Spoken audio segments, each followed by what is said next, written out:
Assalamualaikum warahmatullahi wabarakatuh. Bismillahirrahmanirrahim. Dan selamat kita bersua kembali setiap hari Jumaat di laman Al-Kuliah TV3. Apa khabar? Mudah-mudahan hati kita berada dalam keadaan tenang, sentiasa diturunkan rahmat daripada Ilahi di atas negara kita yang tercinta ini. Baik, mau ke mana kita petang ini? Hari Jumaat yang cukup indah ini, yang bercuti, selalu ucapkan selamat bercuti. Bagi yang sedang bertugas, insya-Allah jadikan ia sebagai satu ibadat. Baik, Al-Kuliah akan terus bersiaran pada hari ini, dan hari ini Al-Kuliah menyerap semangat baru dengan wajah dan rumah baru yang diperolehi. Insya-Allah mudah-mudahan akan menjadi pemacu kepada drive Al-Kuliah pada masa akan datang. Dan ini barangkali dinamakan sebagai madrasah moden yang menjangkau usia Al-Kuliah yang masuk ke tahun-tahun kedewasaannya. Baiklah, muslimin dan muslimat yang dirahmati Allah sekalian, dalam Al-Kuliah pada petang ini, kita akan bercakap, kita akan mengupas satu topik yang saya fikir mencabar minda kita, yaitu penipu dunia. Siapakah sebenarnya yang dikatakan penipu dunia, dan bagaimana penipu dunia ini merancang modus operandinya, dan siapakah yang paling teruk ditipu sejak sekian lama. Jadi untuk itu saudara, kita hadirkan ke studio saudara Jerry D. Gray. Assalamualaikum Jerry. Waalaikumsalam warahmatullahi wabarakatuh. Apa khabar Jerry? Alhamdulillah masih sehat. Jerry D. Gray adalah seorang penulis yang telah menghasilkan banyak buku, dan beliau asalnya dari Amerika Syarikat, pernah bertugas di Tentera Udara Amerika, dan kini sedang berada di Indonesia, tinggal di Indonesia, menetap di Indonesia, berkahwin dengan seorang wanita Indonesia, kini memiliki seorang cahaya mata, dan beliau telah pun memeluk Islam. Kita akan berbual dengan beliau lebih panjang lagi nanti, dan beliau akan mengupas, memberikan pandangan, buah fikiran, berkongsi juga pendapat-pendapatnya tentang siapakah yang sebenarnya yang dikatakan sebagai penipu dunia. Dan saya fikir Jerry akan memberikan nilai tambah kepada kita tentang perbincangan yang saya fikir sangat menarik pada petang ini. Baik, sebelum kita bersama dengan Jerry, kita harus memahami dulu ke mana topik perbincangan yang akan kita kupas pada petang ini. Baik, topik pada petang ini akan melihat bagaimana yang dikatakan wujudnya sebuah kuasa misteri yang mengawal keseluruhan negara-negara di dunia, termasuk di negara-negara Islam. Siapakah yang memainkan kuasa misteri ini, ataupun dalam bahasa global kita sebut sebagai superpower, dan mungkin berlindung di sebalik nama-nama yang indah seperti Order Baru Dunia dan sebagainya. Dan ini sikit sebanyak telah pun mencantumkan pemikiran seluruh penduduk dunia dan juga orang-orang Islam itu sendiri. Baik, jadi kita juga akan melihat bagaimana tipu daya ini menurut Jerry mereka melakukannya dengan begitu licik, sehingga bala bencana juga pada pandangan beliau dirancang dengan begitu teliti untuk menimbulkan krisis bencana alam, krisis kemanusiaan, dan juga krisis pertanian. Baik, kalau telah pun bersedia dengan lafaz Bismillahirrahmanirrahim, kita akan bersama dengan Jerry D. Gray pada petang ini. Jerry, saya nak ucapkan selamat datang ke rancangan Al-Kuliah. Terima kasih. TV3. Dan saya ingin dengarkan juga pandangan sebagai soalan yang pertama saya kepada Jerry. Dalam dunia yang memandang Islam dengan penuh fitnah, melabelkan Islam sebagai pengganas, Barat meletakkan Islam sedemikian rupa, bagaimana Islam masuk ke dalam hati Jerry dan akhirnya Jerry mengucap 2 kalimat syahadah? Ini cerita panjang atau mau cerita pendek? Panjang 1 jam harus jawab. Cerita pendek. Pendek aja ya. Ini mungkin mulai dari kecil. Saya ada masalah sama agama Kristen, susah percaya Nabi Isa anak Tuhan. Nggak masuk logika. Nabi Adam punya hak lebih tinggi untuk jadi anak Tuhan. Dia nggak punya ibu sama bapak. Nabi Isa punya ibu. Kenapa dia jadi anak Tuhan? Kenapa Tuhan perlu punya anak dari manusia dia bikin sendiri? Nggak masuk logika saya. So, udah ada masalah dari situ. Now, memang saya besar di Amerika, persepsi saya Muslim, dia nggak suka orang bule, Muslim, teroris. Memang dari Angkatan Udara Amerika kita ada rapat aman. Saya ketemu orang Muslim, dia bilang, "Good morning, Mr. Jerry, how are you?" Saya harus lapor sama Intel. So, memang persepsi saya nggak bagus untuk Islam. But Allah bikin habis keluar dari Angkatan Udara Amerika, kontrak sudah selesai. Allah bikin saya orang susah, harus tinggal di dalam mobil, harus 6 bulan di ujung satu dermaga, nggak ada makanan, keluarga nggak mau bantu saya. Ada kerja di Arab Saudi. Arab Saudi minta saya tugas untuk teknisi pesawat Raja Fahd punya pribadi. Yeah. Saya afraid atau takut. Yeah. Nanti dibunuh saya dari masalah saya orang bule. Nah, waktu sampai ke Arab Saudi baru mata saya buka. Baru saya dengar azan. Baru saya sadar ini Muslim bukan teroris, Muslim punya disiplin. Muslim solat 5 waktu sehari. Muslim puasa dalam bulan Ramadan. Muslim takut salah masuk neraka. Nah, saya kalah sama Muslim. Saya masuk gereja dulu paling 3 bulan sekali. Nggak mau masuk ke gereja dari masalah kurang spiritually enlightening untuk saya.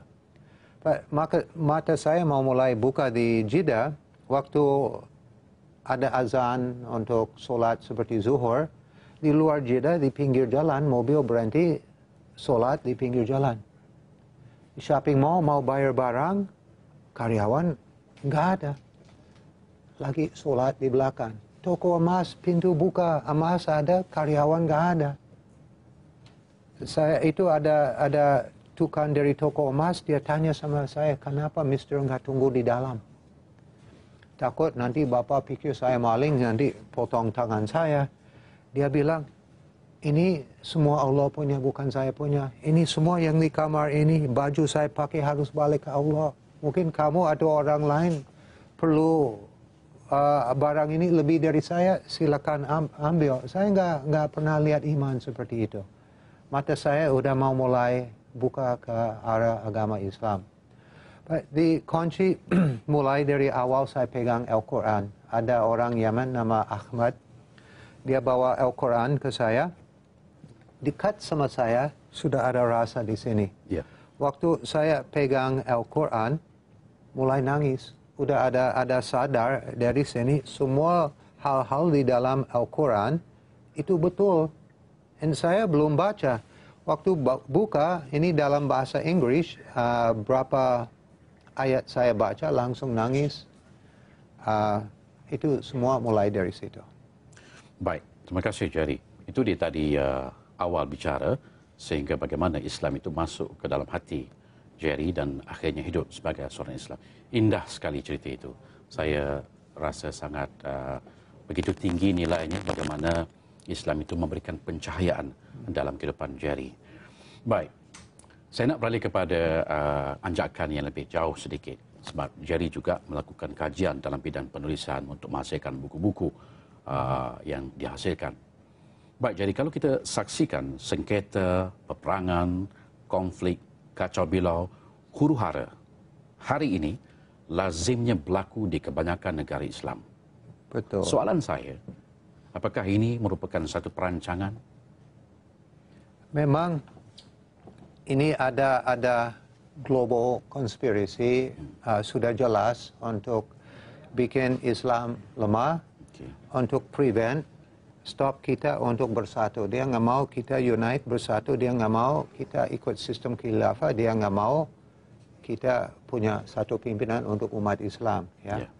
Now, lihat di daerah Timur Tengah, Amerika lagi bikin negara-negara di sana banyak intervensi bikin dia lemah. Seperti Irak sudah jatuh, Tunisia, Mesir, Syria lagi kondisi kritis, Iran kena fitnah, Yemen kelihatan is next ya. Amerika lagi bikin Timur Tengah lemah, Israel ada rencana untuk ekspansi, untuk tambah besar, untuk jadi world power. Ada niat-niat ke sana. Ya. So di negara Islam di pinggir Israel lemah, mimpi dia bisa jadi. So memang yang jadi di dunia ini bukan by chance, bukan masalah ada teroris.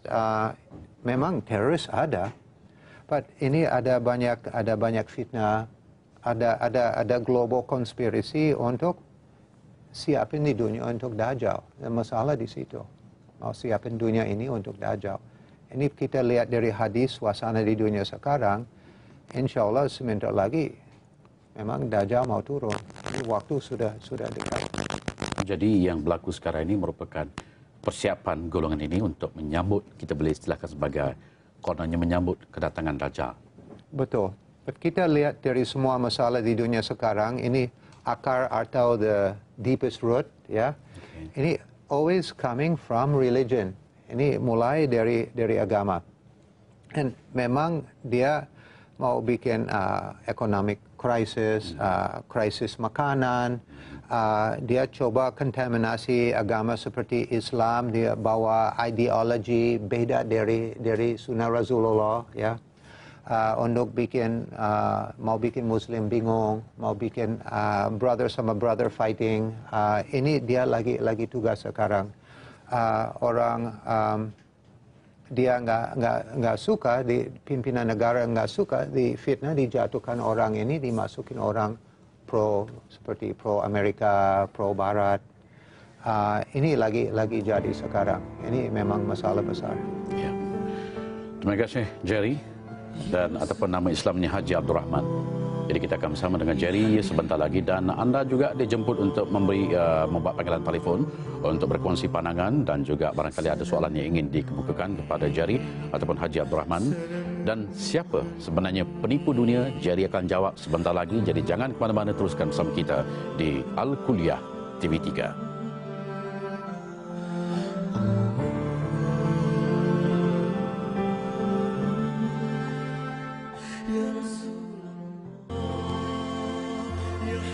Alhamdulillah saudara, selamat kita bersua kembali dalam rancangan Al-Kuliah di TV3, dan kita sedang sama dengan rakan kita, iaitu bersama dengan Jerry D. Gray, seorang penulis dari Indonesia, kelahiran Amerika tetapi pernah berkhidmat sebagai berkhidmat di Tentera Udara Amerika, dan hari ini telah pun memeluk Islam, menjadi seorang ustaz Islam dan aktif dalam dakwah dan sebagainya.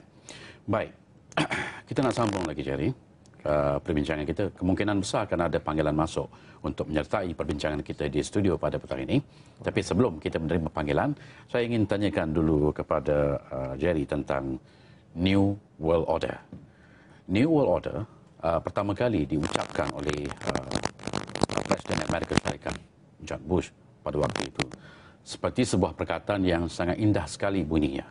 Tapi saya fikir banyak sekali di antara perkara-perkara yang berbisa di sebalik wujudnya perkataan tersebut. Dan kalau kita lihat, panggilan tersebut akhirnya mencantumkan seluruh kerajaan di bawah satu pusat pemerintahan. Ataupun barangkali kita anggap sebagai wujudnya kerajaan rahsia. Jadi mungkin Jerry dapat huraikan.